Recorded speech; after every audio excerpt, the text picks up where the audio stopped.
Maradona এবং শেনোয়ান দুইজনই ক্রীড়া জগতের লিজেন্ডারি খেলোয়াড়।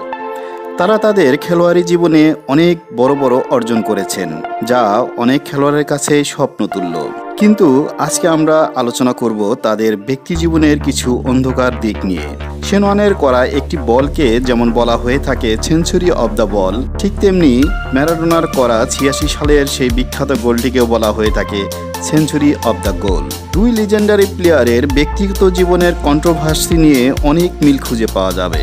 দিয়েগো আর্মান্দো ম্যারাডোনা ফ্রাঙ্কো 1960 সালের 30শে অক্টোবর তিনি জন্মগ্রহণ করেন। ম্যারাডোনা তার জীবনের কেরিয়ার শুরু করেন আর্জেন্টিনোস জুনিয়র্সের হয়ে।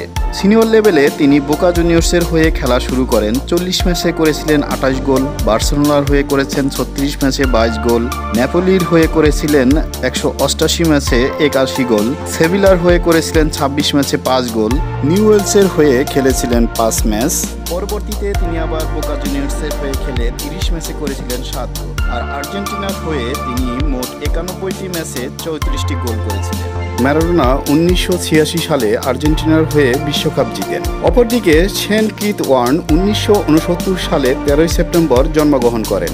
অস্ট্রেলিয়ার হয়ে 1992 সালে তার অভিষেক ঘটে। তিনি অস্ট্রেলিয়ার হয়ে 145টি টেস্ট খেলেন, যেখানে 3154 রান করেন, উইকেট নেন 708টি, যা একসময় ওয়ার্ল্ড রেকর্ড ছিল। 194 ওডিআই ম্যাচে তিনি করেন 1018 রান এবং উইকেট নেন 293টি। অস্ট্রেলিয়ার হয়ে তিনিও বিশ্বকাপ জিতেছিলেন। সাধারণত এরকম ধরনের লিজেন্ডারি খেলোয়াড়দের জন্য নারীর অভাব হয় না। এদের দুজনের ক্ষেত্রেও এর ব্যতিক্রম ঘটেনি। তাদের সাথে অনেক নারীর নামই জড়িত রয়েছে। ম্যারাডোনার সাথে স্বীকৃতভাবে 6 জনের নাম জড়িত আছে। ম্যারাডোনা তার দীর্ঘদিনের বাগদত্তা ক্লাউডিয়া ফিলাফানকে 1989 সালে বিয়ে করেন। এই ঘরে ম্যারাডোনার 2 কন্যা সন্তানের জন্ম হয়। পরবর্তীতে 2004 সালে ক্লাউডিয়ার সাথে ম্যারাডোনার বিচ্ছেদ ঘটে। তবে ক্লাউডিয়ার ঘরে ডালমার জন্মগ্রহণের আগেই ম্যারাডোনার আরেকটি ছেলে সন্তান জন্মগ্রহণ করে ইতালিতে।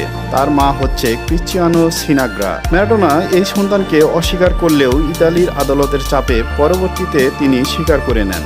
2013 সালে বান্ধবী ভেরোনিকা ওজেদার ঘরে জন্মগ্রহণ করে আরেক ছেলে। এর বাইরে ম্যারাডোনা তার বান্ধবী রোসিও অলিভার সাথে বেশ লম্বা সময় পার করেন, কিন্তু 2018 সালে তাদের বিচ্ছেদ ঘটে। ম্যারাডোনা বেশ কিছুদিন ভ্যালেরিয়া সাবালেনের সাথেও সম্পর্কে জড়িত ছিলেন। এই ঘরে একটি মেয়ে সন্তান জন্মগ্রহণ করেন। এছাড়া ম্যারাডোনার মৃত্যুর পর মাবিস আলভারেস অভিযোগ করেন তিনি যখন কিশোরী বয়সে ছিলেন তখন ম্যারাডোনা তাকে লাঞ্ছিত করেছিলেন এবং ম্যারাডোনার সাথে তারও সম্পর্ক ছিল।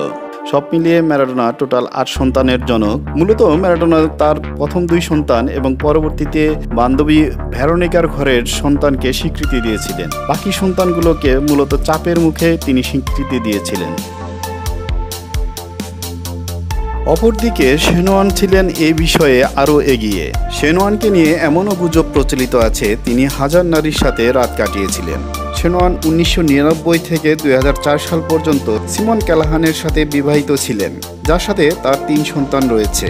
পরবর্তীতে তিনি ব্রিটিশ অভিনেত্রী এলিজাবেথ হার্লি বার্থের সাথে সম্পর্কে জড়ান। তাদের সম্পর্ক বাগদানের পর্যায়ে গিয়ে গড়ালেও পরবর্তীতে শেনোয়ানের কিছু কুকীর্তির জন্য এই সম্পর্কটিও ভেঙে যায়।